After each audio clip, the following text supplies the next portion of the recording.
কোথায় গিয়েছিলি মা? একটু লিপিদের বাড়ি গিয়েছিলাম বাবা। আসার সময় পথের ধারে এমন সুন্দর কচু শাক দেখে তুলে নিয়ে এলাম। আদা দিয়ে রান্না করব বাবা। তোর মা চিংড়ি দিয়ে কচু শাক রান্না করত। আহ, কি যে ভালো ছিল খেতে। তারপর তো পুকুরটা বিক্রি করে দিতে হলো, মাছের ব্যবসাটাও বন্ধ হয়ে গেল, আর আমাদের সুদিনও হারিয়ে গেল। দুঃখ করো না বাবা, দিন কখনো সমান যায় না। একদিন দুঃখ আসবে, তারপর সুখ, তারপর আবার দুঃখ, এই করেই তো জীবন কেটে যাবে। মীরা, লিপির বাবা কি বাড়িতে আছে রে? তা তো জানি না বাবা। লিপি কুমড়োর ভর্তা খেতে চেয়েছিল, তাই ওকে একটু ভর্তা দিয়ে এলাম। কেন বাবা, কিছু দরকার পড়লে বলো, আমি গিয়ে এক্ষুনি ডেকে নিয়ে আসছি। না রে মা, তোকে কষ্ট করে আর এত রোদে যেতে হবে না। আমি দেখি কোনো কাজের ব্যবস্থা করতে পারি কিনা। ঘরে তো চাল বারণ তো।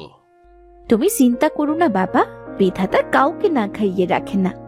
চিন্তা তো করতেই হবে রে মা, সামনে বর্ষাকাল আছে। বর্ষায় যে একদম কাজে বের হওয়া যায় না। ঠিক আছে বাবা, তুমি যাও। আমি কিন্তু খাবার রান্না করে তোমার জন্য অপেক্ষা করব। তুমি তাড়াতাড়ি ফিরে আসবে কিন্তু। ঠিক আছে রে মা।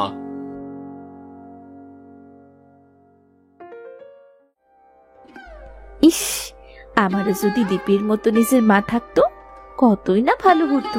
আমার মা সংসারের সব কাজ করত, আর আমি মায়ের পাশে বসে থাকতাম, কত গল্প করতাম। মা তো মরে গেছে। আচ্ছা, আমার মা কি আমাকে ভুলে গেছে? মীরা, তুমি মীরা? হ্যাঁ, আমি তো মীরা। কিন্তু আপনি কে? আপনাকে তো আগে কখনো দেখিনি। আর কার কাছে এসেছেন? আমার বাবা তো বাসায় নেই। তোমার বাবা কোথায় গিয়েছে মীরা? বাবা কাজের খোঁজে বেরিয়েছে। কিন্তু আপনি কে? আমি আমি তোমার নানিমা। আমি তোমার কাছে এসেছি মীরা। তুমি আমাকে তোমার সাথে থাকতে দেবে? আমার যাওয়ার যে কোনো জায়গা নেই। নানিমা? আমার নানিমা? কিন্তু বাবা তো কখনো বলেনি আপনার কথা। আপনি তবে এতদিন কোথায় ছিলেন নানিমা? আমি তো এতদিন আমার বাড়িতেই ছিলাম, আমার ছেলে বউয়ের সাথে। কিন্তু ওরা আমাকে আর ওদের সাথে রাখতে চায় না। আমাকে ওরা বাড়ি থেকে বার করে দিয়েছে। এই আবার কেমন কথা? নিজের মাকে কেউ আবার ঘর থেকে বের করে দেয় নাকি? দায়িত্ব আমাকে দিল। একজন মা 7 বাচ্চার দেখাশোনা করতে পারে, কিন্তু 7 জন সন্তান একজন মায়ের দেখভাল কখনো করতে পারে না। মানুষ বুড়ো হলে অচল হয়ে যায়, সংসারের বোঝা হয়ে যায়। অমন করে বলো না গো, আমার তো মা নেই। জানো তো, যার মা থাকে না সেই জানে মায়ের কদর। ওই সে গো, লোকে বলে না, দাঁত থাকতে দাঁতের কদর বোঝে না। তুমি একটু বসো এখানে, আমি তোমার জন্য এক্ষুনি খাবারের ব্যবস্থা করছি। তুই একদম তোর মায়ের মতোই হয়েছিস মীরা। তোর মা তো তোর মতোই ছিল, যেন মিলির মুখটাই তোর মুখে বসানো।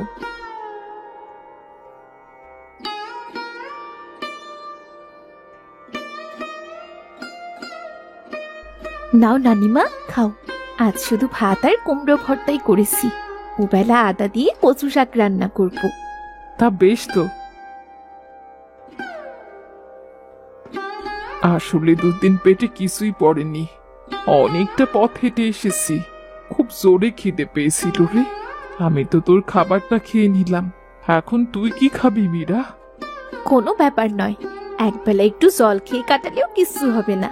আমি গরিব ঘরের মেয়ে, খিদে সহ্য করতে না পারলে হবে?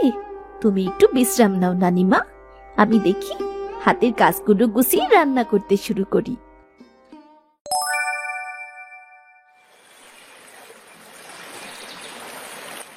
আমার যে একটা নানিমা আছে, সেটা তো আমি জানতামই না। আমাদের তো আপন বলতে কেউ নেই। বাবা তবে এতদিন আমাকে কেন বলেনি? ধুর, আমিও না কিসব ভাবছি। তাড়াতাড়ি কাজ শেষ করতে হবে, রান্না করতে হবে তো।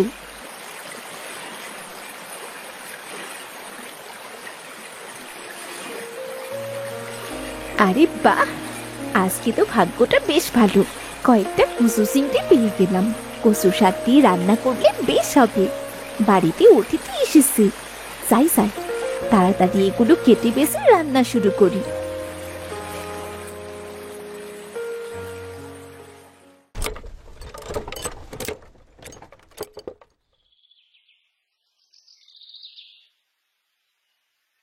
মীরা, ও মীরা মা, কোথায় গেলি রে মা?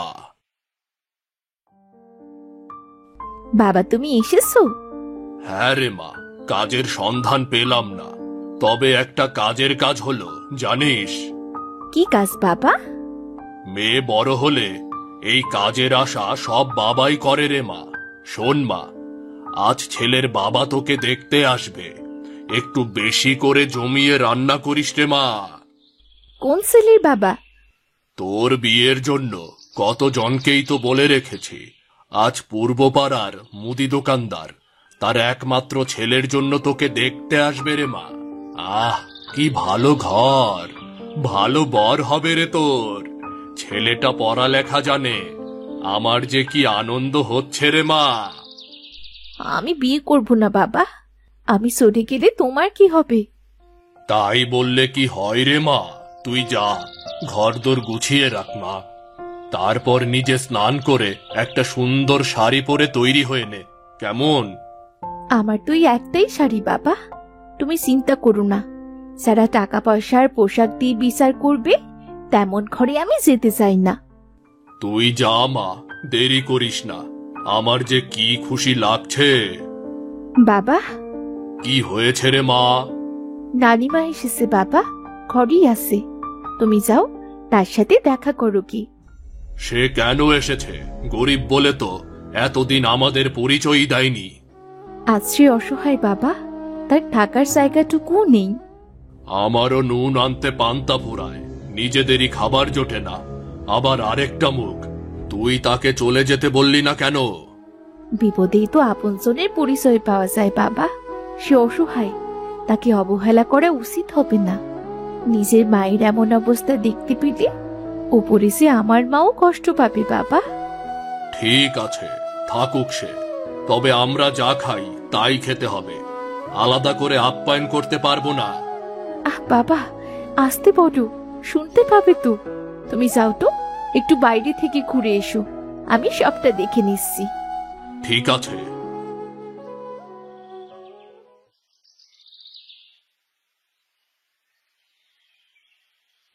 বাবা জীবন, হ্যাঁ, আমার যাওয়ার কোনো জায়গা নেই।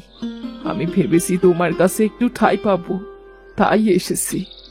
বাবা জীবন, আমাকে দয়া করে তোমাদের সাথে বাকি জীবনটা থাকতে দেবে। মীরা আমাকে সব বলেছে, আপনি যান, বিশ্রাম নিন। আমার তো মনে হয় মীরা চায় আপনি এখানেই থাকুন। আর একা একা মেয়ে রেখে তো আমিও কোথাও যেতে পারি না, তাই আপনি চাইলে থাকতে পারেন। এতদিন ওরা আমাকে আসতে দেয়নি। আমার মেয়েটার মরা মুখটা দেখার ভাগ্যও হয়নি আমার। নাতনিটাকেও আমার কাছে নিতে পারিনি। আমি অপরাধী, আমাকে তুমি ক্ষমা করে দিও বাবা জীবন। গরিব মানুষ কাউকে কিছু না দিতে পারলেও ভালোবাসা দিতে পারে। এতদিন যা হয়েছে পুরনো কথা ভেবে আর কি হবে। শ্বশুর মশাই আপনার মেয়েকে আমার সাথে বিয়ে দিয়েছিল। আমার খারাপ অবস্থার কারণে আপনারা মুখ ফিরিয়ে নিয়েছেন, এতে তো ক্ষমা চাওয়ার কিছু নেই। আজ মিরি থাকলে কত খুশি হতো, কিন্তু এসব কথা এখন থাক।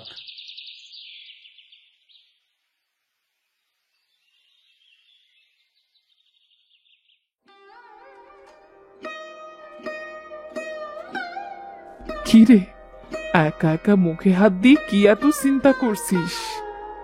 ঘরে অতিথি আসবে, তাকে কি দিয়ে আপ্যায়ন করি বলো তো? বাবার তো গত 1 মাস ধরে কোনো কাজ নেই, হাটে যেতেও বলতে পারছি না। কি যে করবো? যা আছে তাই দিয়ে সেবা করবি, খাবার নয়। মানুষের মিষ্টি কথাই সকলে মনে রাখে। এ তো কম আয়োজন নয়। কচু শাক, চিংড়ি ভোনা, ধোয়া ওঠা গরম ভাত আর লঙ্কার আচার। বাহ, তবে কি কি নানিমা? রোদে তেতে পড়ে আসবে। একটু শরবত করতে হয় যে, একটু নুন আর লেবু দিয়ে একটু শরবত দিতে পারলে বেশ ভালো হতো। গাছে তো একটা লেবুও নেই, সবে লেবুর ফুলগুলো ফুটতে শুরু করেছে। তাহলে কিছু পাতা নিয়ে আয়, কচি পাতা আনবি। আমি নুন কষলে ঠান্ডা পানি দিয়ে শরবত বানিয়ে দেব, কেমন? তুমি কত কিছু জানো নানিমা, আমাকে সব শিখিয়ে দেবে কেমন? ঠিক আছে, যা এখন।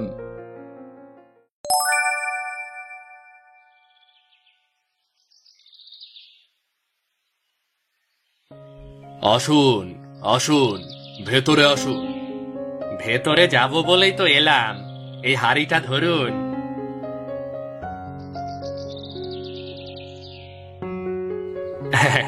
আরে হাড়ি হালকা হলে সমস্যা নেই, আমি ব্যবসায়ী মানুষ, অবচয় একদম পছন্দ করি না। এখানে 6টা মিষ্টি নিয়ে এসেছি। বেশ ভালো মিষ্টি, বুঝলেন? ওই যে বাজারের নরেন ঘোষের মিষ্টি। এসবের আবার কি দরকার ছিল? আসুন আসুন, আপনি ভেতরে আসুন। মিষ্টির কোনো দরকার নেই? তাহলে আমাকে হাড়িটা দিয়ে দাও, আমি দোকানে ফেরত দিয়ে দেব। কটা টাকা হয়তো ওরা কম দেবে, তবে যা পাওয়া যায় আর কি। আসুন, ভেতরে আসুন।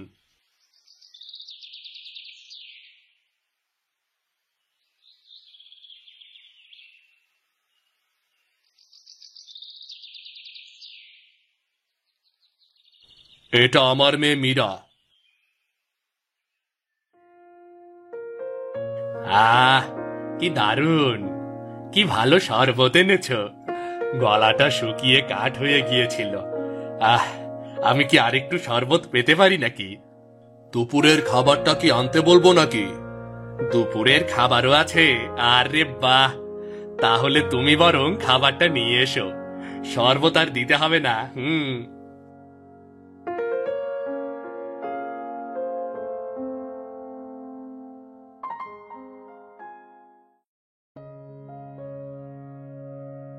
আপনার কি আর কিছু লাগবে? না না না না, আমি আসলে আগের মতো খেতে পারি না, মুখে খাবারের একদমই রুচি নেই। তবে একটু মাংস হলে আরো কিছুটা খেতে পারতাম আর কি। এসব আমার মেয়ে রান্না করেছে। ভালোই, তবে ততটা ভালো নয়।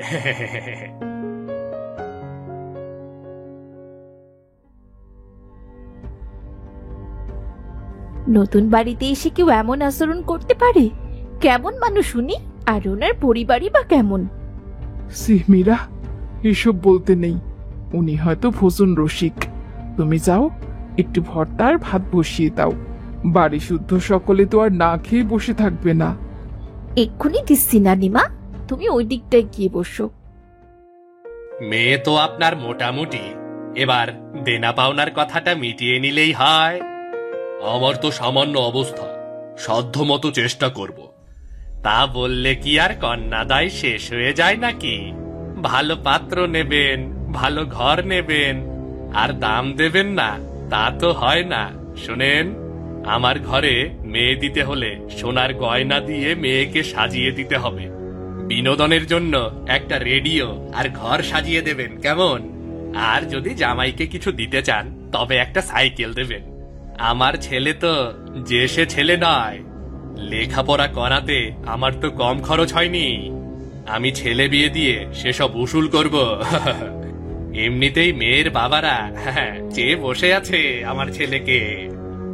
এত কিছু, এত কিছুর পয়সা আমি কোথায় পাবো? আমার তো সামর্থ্য নেই। কম টম যদি হয়। একটা কিছু কম পড়লেও মেয়েকে আপনার বাড়িতেই রেখে যাব। বধূ বরণ তো হবেই না। তাহলে আর কি, আমার মেয়েকে আপনার ছেলের সাথে বিয়ে দিতে পারবো না। সেক্ষেত্রে আপনারা চলে যেতে পারেন। আপনি বরং আসুন, যান। দেখো বাবু, পরে কিন্তু পস্তাতে হবে। যত সব, আমার সময়টা নষ্ট করলো অযথা। দাও দাও দাও, মিষ্টির হাড়িটা দাও, ওটা নিয়ে আমি হাঁটা দেই।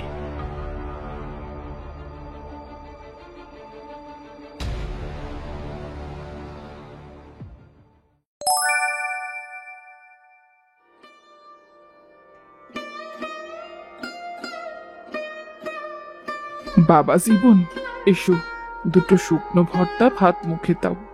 কত বেলা হলো বলো তো? এ কি গো, কি এত ভাবছো? আমার মেয়ের কি তবে বিয়ে হবে না? পাত্রের বাবার কত কত আবদার। আমার মেয়ের জীবনটা কি নষ্ট হয়ে যাবে? বিধাতা, ও বিধাতা, আমার মেয়েটা কি চিরকাল আইবুড়ো থাকবে নাকি? সমাজের লোকেরা যে নানা কথা বলবে। চিন্তা করো না বাবা, তোমরা যেমন তেমন ঘরেই মেয়ে বিয়ে দাও। অত ভালোবাসতে হবে না, সুখ দুঃখ তো বিধাতা দেবেন। তবে হ্যাঁ, মীরার বিয়েতে আমি সোনার গয়না দেব। আমার সোনার হার আর হাতের কাকুন সবটাই ওকে আমি দেব। ওগুলো আমার সাথেই আছে, তুমি চাইলে ওগুলো তোমার কাছেও রাখতে পারো। আপনার কাছেই থাক, দরকার পড়লে চেয়ে নেব। তোমরা তাড়াতাড়ি খেতে এসো, বাইরে ঘন কালো মেঘ জমেছে, বৃষ্টি এলো বলে। তাড়াতাড়ি খেয়ে নাও দেখি। মারে, পাত্রের বাবার অনেক দাবি, আমি যে তোকে বড় ঘরে বিয়ে দিতে পারলাম না রে মা।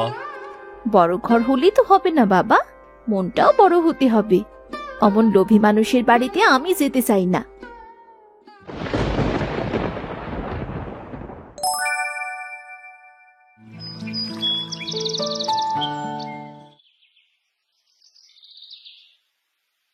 মীরা, খাবার দাবার কিছু আছে? খুব খিদে পেয়ে গেছে। বৃষ্টির কারণে তো বেলাও বোঝার উপায় নেই। আজ ঘরে কোনো খাবার নেই বাবা, সকাল থেকে নানিমাকেও শুধু জল বাতাসেই দিয়েছি। আজ বাজার হাট না করলে যে সবাই উপোস দিতে হবে। হাতে তো টাকা করে বিশেষ নেই রে, দেখি দোকানি ধারে কিছু দেয় কিনা।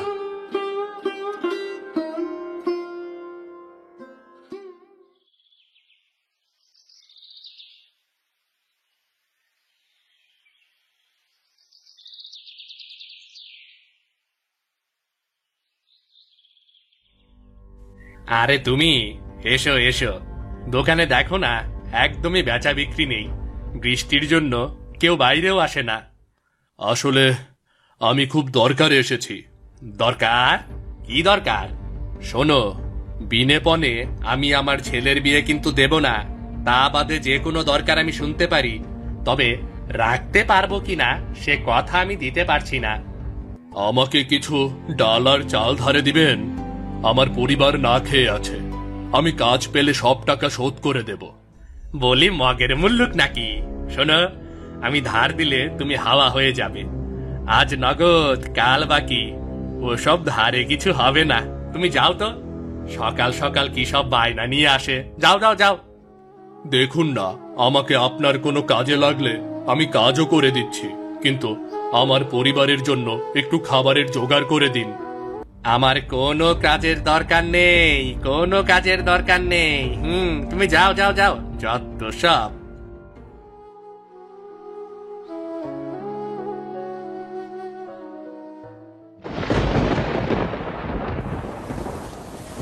হে বিধাতা, বৃষ্টিতে কেন শুধু পানিই পড়ে? কটা টাকা পড়লে কি এমন ক্ষতি হতো? আমি খালি হাতে কেমন করে বাড়িতে যাব? গরিবের কষ্ট কি তুমি বোঝো না? কেন দুর্ভোগ পোহাতে বৃষ্টি দাও তুমি? পথের মধ্যে কলা গাছ আর কলার কাঁদি, কলাগুলো নিয়ে যাই। পাপ নিও না বিধাতা, বড় বিপদে পড়েছি বলেই নিয়ে যাচ্ছি।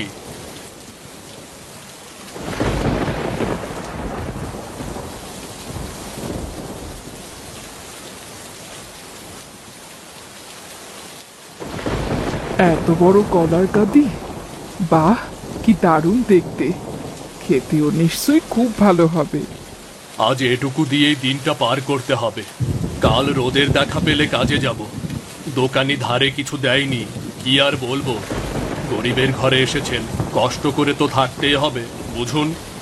কোনো ব্যাপার নয়। মীরা, তোর বাবাকে মুড়ি এনে দে।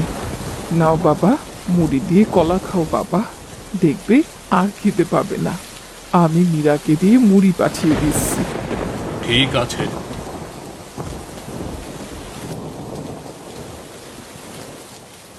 কিরে, কি হয়েছে তোর? এত কি ভাবছিস? আমার বাবা মাছ চাষ করতো, মাছ ধরতো, মাছ বিক্রিও করতো, কিন্তু আজ আমাদের কিছুটি নেই। আমাদের দুবেলা খাবারই জোটে না। আমি যদি মেয়ে না হই বাবার ছেলে হতাম, তাহলে বাবার অনেক সাহায্য হতো বড়। ছেলে আর মেয়েতে কি আসে যায়? মেয়েরা চাইলেও অনেক কিছু করতে পারে। কিন্তু আমি তো কিছুই করতে পারি না। যদি বাবার জন্য কিছু করতে পারতাম। বিধাতা সাইডে একদিন সব হবে। যা, তোর বাবাকে কটা মুড়ি দিয়ে আয়। কলা আর মুড়ি খেয়ে এই বেলাটা কেটে যাক।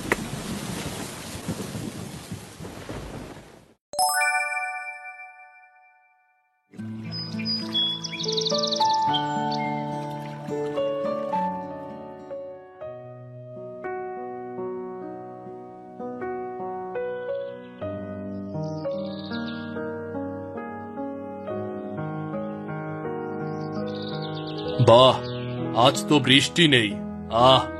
আজ যদি একটা কাজ পেয়ে যাই কতই না ভালো হয়। তাড়াতাড়ি কাজের খোঁজে বের হতে হবে। চাচা, ও বাবা, তুমি? কাল বৃষ্টিতে আমাদের বাগানের বেড়া ভেঙে গেছে, আগাছাও জমেছে, সব পরিষ্কার করে দিতে হবে। আমি আপনাকে একবেলা খাবার আর 200 টাকা দেব, আপনি কি যাবেন নাকি? 200 টাকা তো বেড়া তৈরি করতেই নেই, আগাছা পরিষ্কার করতে আলাদা টাকা দিতে হবে বাবা। আর আমি কারো বাড়িতে খাবার খেতে পারবো না। আমার মা মরা মেয়েকে ফেলে কোনো ভালো খাবার আমার গলা দিয়ে নামবে না বাবা। ঠিক আছে চাচা, আপনি চলুন, আমি আপনাকে পুষিয়ে দেব। আসলে আমার বাগানের কাজ খুব তাড়াতাড়ি শেষ করতে হবে। ঠিক আছে, তুমি যাও, আমি একটু পরেই আসছি।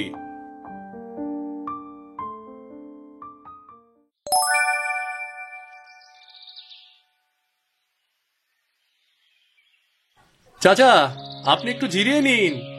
না গো বাবা, ঠান্ডা হাওয়া দিচ্ছে, আবার বৃষ্টি হতে পারে। আমাকে আমার টাকাটা দিয়ে দাও, আমি বাজার করে বাড়ি যাব। আজ বৃষ্টি হলে বন্যা হয়ে যাবে মনে হয়। দেখে এলাম বাঁধে ফাটল ধরেছে, কি যে হবে সবার। বলো কি গো বাবা, বন্যা হলে যে বিপদ। কপালের লেখা কে খণ্ডাবে? নিন চাচা, পুরো 400 টাকা দিলাম, আপনি খুশি তো?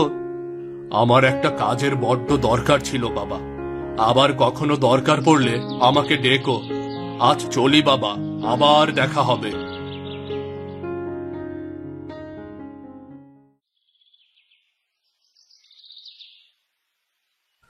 ওই যে বাবা এসে গেছে।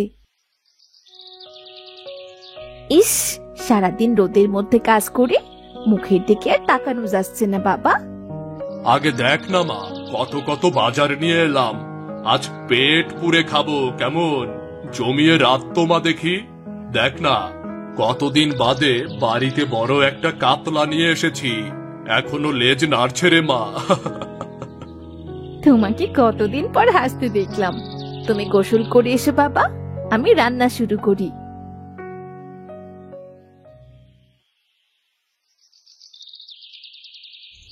যা মীরা, আগে খাবারের জায়গাটা ঠিক করে বাবাজিকে নিয়ে খেতে বস।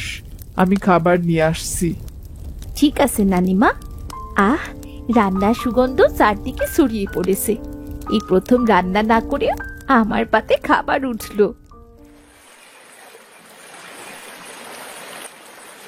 সবাই এমন করছে কেন?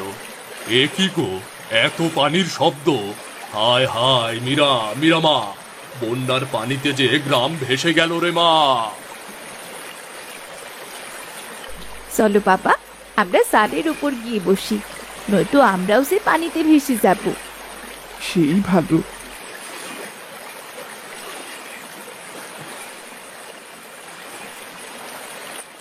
মীরা মা, আমার জালটা দে, আর তুই বড় বড় পাত্র নে। দেখ কত বড় চিংড়ি ভেসে যাচ্ছে। এমন বড় বড় চিংড়ি কতকাল চোখে দেখিনি।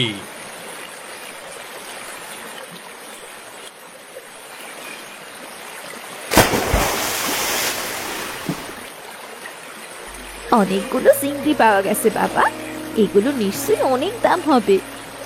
শহরে নিয়ে কাল এগুলো বিক্রি করব, তারপরে টাকায় আমাদের পুকুরটা আবার ফিরিয়ে নেব, আবারও চিংড়ি চাষ করব। আবার যেন সুদিন ফিরে আসে বাবা।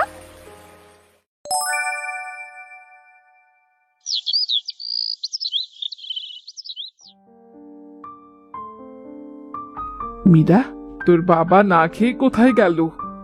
আমাদের পুকুরটা কিনতে গেছে গো নানিমা। তারপর পুকুর খনন করে শুনেছি মাছের চাষ করবে বাবা। তোরা সুখে থাক, এই প্রার্থনাই করি। তোমার কথাই সত্যি হয়েছে। বিধাতা সাহায্য করতে চাইলে যে কোনো ভাবেই তার দরজায় এসে দাঁড়ায়।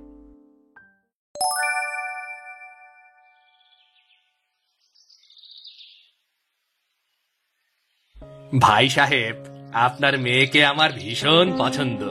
একটা শুভ দিন দেখে চলুন না ওদের 4 হাত এক করে দেই।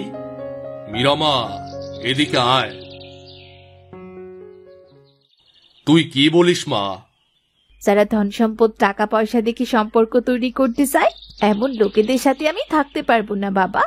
তুমি কোনো গরিব ঘরে আমায় বিয়ে দাও, কিন্তু এমন লোভী বাড়িতে না। শুনলেন তো, আপনি এখন আসুন। বন্যায় চিংড়ি ভেসে এসে দেখি অহংকারী বানিয়ে দিয়ে গেছে তোমাদের। আগে মাথা নিচু করে কথা বলতে, আর এখন কারো সব দিন সমান যায় না। আপনিও তো আবার এসেছেন। সেটাই তো, এসেই তো ভুলটা করেছি। বন্যায় ভেসে আসা চিংড়ি একটা ভেসে থাকা পরিবারকে বাঁচিয়ে দিল। যাই রে মা, আমাকে চিংড়ি নিয়ে শহরে যেতে হবে। ফিরতে সন্ধ্যা হবে। সাবধানে থাকিস রে মা, সাবধানে থাকিস। আচ্ছা ঠিক আছে বাবা,